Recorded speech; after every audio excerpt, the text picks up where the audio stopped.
다음은 34과 바울의 3차 전도 여행이 되겠습니다. 바울의 3차 전도 여행은 1. 사울의 3차 전도 여행, 2. 고린도 교회에 보낸 첫 번째 편지, 3. 고린도 교회에 보낸 두 번째 편지, 네 번째로 고린도 교회에 보낸 세 번째 편지, 이렇게 네 부분으로 살펴보겠습니다. 이제 바울이 또 3차 전도 여행을 떠납니다. 바울은 주로 에베소 지역에 머물렀었는데 그곳에서 고린도 교회에 보내는 편지, 고린도 전서와 후서를 썼습니다. 이 바울의 3차 전도 여행을 읽는 센스로서는 복음 전도의 가장 큰 어려움은 유대 전통에 사로잡혀서 예수님을 오해한 자들의 조직적인 방해였습니다. 두 번째로는 거짓 선생들이 나타나서 교회를 분열시키고 교회 안에 서로 성도들이 한 마음이 되지 못해서 분쟁이 일어나는 등 돌보아야 할 일들이 많았습니다. 바울은 주로 편지를 보내 성도들을 격려하고 가르쳤습니다. 자식을 사랑하는 아버지와 같은 심정으로 바울은 주로 편지를 써서 사역을 감당했습니다. 3차 전도 여행 경로를 지도로 보게 되면은 안디옥에서 시작해서 다소로, 이고니온으로, 비시아 안디옥, 에베소, 이렇게 3차 전도 여행을 다녔습니다. 3차 전도 여행이 되겠습니다.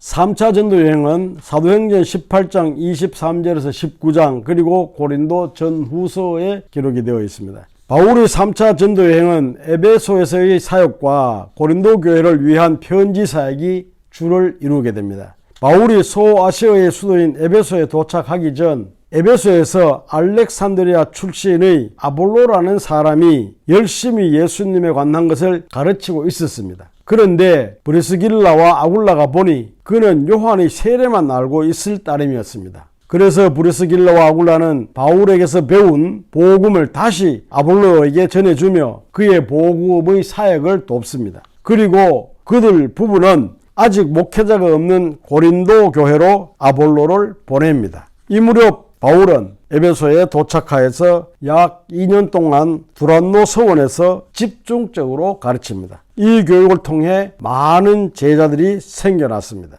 후에 빌레몬서의 편지를 받은 빌레몬이 이곳에서 바울에게 배웠던 제자 중의 한 명이었습니다. 이러한 상황 속에서 바울은 에베소에서 로마에 가려는 새로운 계획을 세웁니다. 바로 그때 에베소에서 큰 소동이 일어납니다. 에베소에는 이방신에게 제사를 드리는 큰 신전이 있었습니다. 그런데 바울로부터 복음을 듣고 더 이상 우상을 섬기지 않겠다는 사람들이 많이 생기자 우상을 만들고 신전에 필요한 물건들을 팔아서 사업을 하는 사람들이 있었습니다. 그러한 사람들이 바울에게 불만을 품고 바울의 일행을 내쫓기 위한 집회를 한 것입니다. 바울은 이 소동으로 인해서 또다시 에베소를 떠나야 했습니다.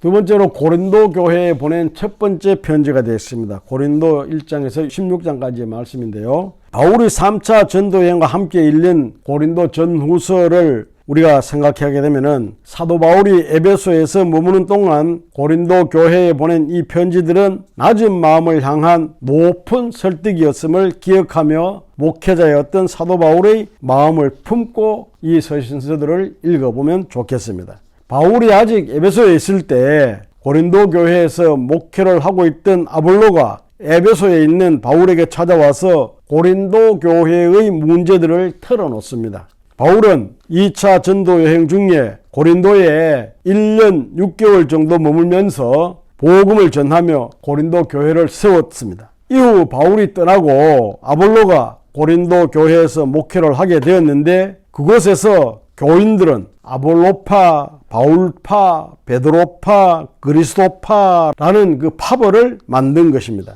교회의 파가 형성된 후 교회가 분열되는 양상을 띠게 되었다는 소식을 들은 바울은 고린도 교인들에게 복음의 능력 안에서 하나가 되라라고 편지를 써 보냅니다. 바울이 고린도 땅에 복음의 씨를 뿌렸고 아볼로가 그 밭에 물을 주었지만 오직 자라게 하시는 분은 하나님 뿐이라고 바울은 강조합니다. 그리고 나서 바울은 아볼로가 전해준 고린도 교회 문제들에 관해 하나하나 해결책을 써 내려갑니다. 특별히 사도 바울은 교회의 머리 되신 분이 예수님이시며 그 몸과 지체인 성도들은 서로 돌보아야 한다는 것을 강조합니다. 성령의 은사를 내세워 서로 다투는 고린도 교인들을 향하여 은사를 활용하는 원리인 사랑에 관해 언급한 고린도전서 13장은 사랑장으로 유명합니다. 또한 사도 바울은 편지 마지막 즈음에 예루살렘 교회 성도들을 돕기 위해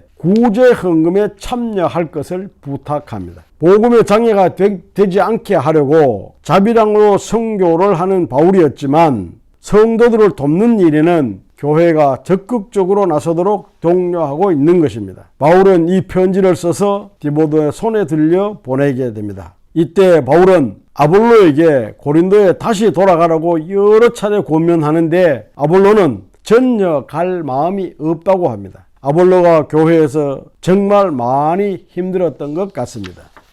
세 번째로 고린도 교회에 보낸 두 번째 편지가 되겠습니다. 고린도 후서는 두 편의 편지를 모아놓은 책이라고 보는데요. 읽는 순서를 달리해야 더욱 잘 이해를 할 수가 있습니다. 고린도후서 10장에서 13장이 먼저 쓴 두 번째 편지이고 고린도후서 1장에서 9장이 그 후에 세 번째 쓴 편지가 되겠습니다. 디모데가 가지고 간 고린도 전서를 읽고 난 고린도 교회 성도들은 바울의 말을 받아들여 바울의 명대로 하려는 사람들이 있는가 하면 반면에 바울의 사도직에 대한 의심을 하는 사람들도 생겨났습니다. 그 소식을 들은 바울은 몹시 서운했습니다. 그래서 고린도 전서 후에 다시 쓴 편지가 고린도 후서 10장에서 13장이 되겠습니다. 고린도 후서 11장 23절에서 27절에 보게 되면 그들이 그리스도의 일꾼이냐 정신없는 말을 하거니와 나는 더욱 그러하도다. 내가 수고를 넘치도록 하고 옥에 갇히기도 더 많이 하고 매도 수없이 맞고 여러 번 죽을 뻔하였으니 유대인들에게 40에서 하나가 만뇌를 5번 맞았으며 3번 태장으로 맞고 1번 돌로 맞고 3번 파선하고 일주야를 깊은 바다에서 지냈으며 중락 생락을 좀 하고 거짓 형제 중의 위험을 당하고 수고하여 애쓰고 여러 번 자지 못하고 줄이고 목마르며 여러 번 굶고 춥고 헐벗었노라. 바울은 지난 시절 자신이 어떤 고난을 당했는지 다 털어놓고 있습니다. 고린도 교인들이 바울은 사도가 아니라는 등의 어이없는 비판을 하면서 자신이 전한 복음의 내용까지 왜곡시키는 것을 보고 이를 어떻게든 막아야 한다는 생각에서 이렇게 쓴 것입니다. 바울에게는 그가 히브리인이라는 것 율법에 정통하다는 것이 자랑이 아니었습니다.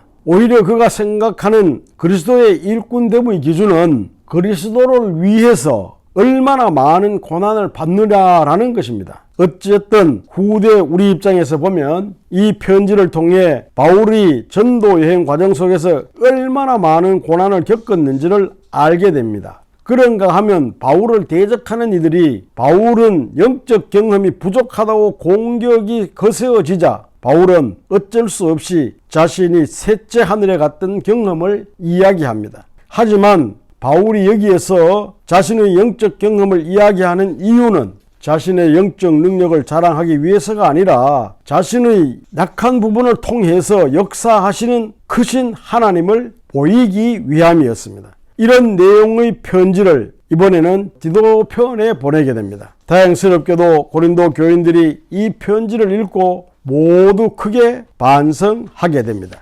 고린도 교회에 보낸 세 번째 편지가 되겠습니다. 고린도 후서 1장에서 9장입니다. 바울이 에베소에서 마게도냐로 갑니다. 그런데 디도가 고린도 교인들이 회개했다는 좋은 소식을 가지고 올라옵니다. 마게도냐에서 디도를 통해 기쁜 소식을 들은 바울은 다시 고린도 교인들에게 감사와 기쁨의 편지를 보내는데 이번에 쓴 편지가 바로 고린도후서 1장에서 9장이 되겠습니다. 그래도 바울은 편지에서 또다시 고린도 교회에 연보를 요구합니다. 사실 그동안 이 문제를 오해도 많이 받았습니다. 말로는 자비량으로 한다고 하면서 뒤에서는 돈을 걷어간다는 식의 기가 막힌 오해였습니다. 하지만 바울은 고린도 교회에서 연보를 모아 다른 지역의 가난한 성도를 섬기는 일을 포기할 수 없었습니다. 복음을 위해서라면 자신에게 있는 모든 특권을 포기할 수 있었던 바울은 도움이 필요한 성도들을 위해서라면 교회를 설득하여 이렇게 철저히 연보를 유도할 수 있었던 사람이었습니다.